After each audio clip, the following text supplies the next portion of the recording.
ഹംസക നീട്ടാ ഒരു ചായ. ഇവർക്ക് ചായ കൊടുത്തില്ലേ?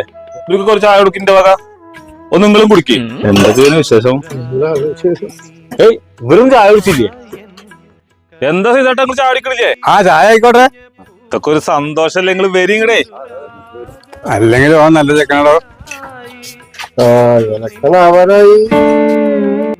ഇത് 5 കൊല്ലം കൂടുമ്പോ കിട്ടുന്ന ചായ. നമ്മുടെ ഇലക്ഷൻ സ്ഥാനാർത്ഥിയെ ഞാൻ തന്നെ. എന്താ? അയ്യോ അതല്ല, നമ്മൾ സതീഷേട്ടന്റെ സ്ഥാനാർത്ഥിയാക്കുന്ന കേൾക്കുന്നത്.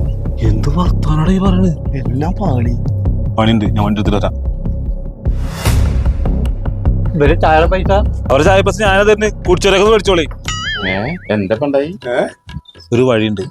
ഞാൻ പാർട്ടി ഗ്രൂപ്പിൽ നിന്ന് ഇപ്പൊ ലെഫ്റ്റ് അടിക്കും. ഈ പാർട്ടി ഓഫീസിൽ പോയിട്ട് അവിടുത്തെ പ്രതികരണം എന്താന്ന് അറിഞ്ഞിട്ട് വാ. ഞാൻ മെമ്പറായി കഴിഞ്ഞാ ആരാ ചെല്ലി. സുധീരെ ചെക്ക് ചെയ്തില്ലേ? പിന്നെ നേതാവേ, ഈ 147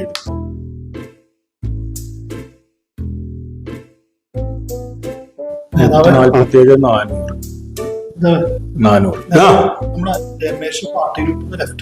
സുധീര അതെ പറഞ്ഞ ഫൈസല നീയേ വാർഡിലെ കാര്യങ്ങളൊന്നും ചെല്ലേ. എന്തായി? അതും നടക്കില്ലട്ടാ. അവര് ഗ്രൂപ്പ് ഒന്നും നോക്കണില്ല. ഞാൻ കൊറേ പറഞ്ഞു നോക്കി. എന്നാ അവസാനത്തെ ഒരു വഴിയുള്ളൂ. ഞാൻ പാർട്ടി മാറാൻ പോവാന്ന് അവിടെ പോയിട്ട് പറഞ്ഞോ. അതിന് ചിലപ്പോ അവര് തമാശല്ലട്ടാ. രമേശ് പാർട്ടി മാറാന്നൊക്കെ പറയുന്നുണ്ട്. പാർട്ടി മാറിയ ഈ സമയത്ത്? അല്ല നേതാവേ, ഒരു ലേശം ഗൗരവമുള്ള വിഷയമാണ്. ഒന്ന് പോയി നോക്കാൻ നല്ലത്. ശരി, നമുക്ക് പോയി നോക്കാം. എന്റെ വണ്ടിയിലോട്ട് പോവാ. ശരി. അവരെല്ലാം കൂടി ഇങ്ങോട്ട് വരാന്നൊക്കെ ഉണ്ട്. നേതാവേ, ഫൈസല നീ നടത്തിയോ? എന്താ രമേശേ, ഗ്രൂപ്പിൽ നിന്നൊക്കെ ഒരു ലെഫ്റ്റ് അടിക്കല്? അത് ചിലപ്പോഴേ ക്ലിയർ ചാറ്റ് അടിച്ചപ്പോ എക്സിറ്റ് ആയതാവും. ഈ പാർട്ടി മാറുന്നുണ്ടോ? ഞാനോ? നിന്നെയാണ് ഈ വാർഡിലെ സ്ഥാനാർത്ഥിയായിട്ട് കണ്ടിരിക്കണം. ഈ സമയത്ത് നീ പാർട്ടി മാറുക എന്നൊക്കെ പറയുമ്പോ? ഞാൻ പാർട്ടി മാറും നേതാവേ. ഈ പാർട്ടിയും ഈ കൊടിയും അതാണ് ഇതെല്ലാം. അപ്പൊ ഞങ്ങളോട് വരേണ്ട ആവശ്യമില്ലല്ലോ, ഒക്കെ നോക്കോളേ. ഓക്കെ,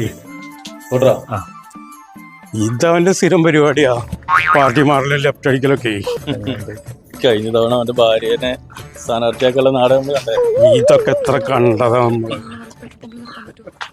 ഇപ്പൊ എങ്ങനെയുണ്ട്? നേതാക്കന്മാര് വീട്ടിൽ ഒന്നും കണ്ടില്ലേ? ഞാനും വിചാരിച്ചു ഇതിന്റെ പൊട്ടനൊക്കെയാണ്. അവന്റെ വല്ലാത്ത തലനാട്ടാ. മെല്ലടിക്ക് മെമ്പറാവുള്ള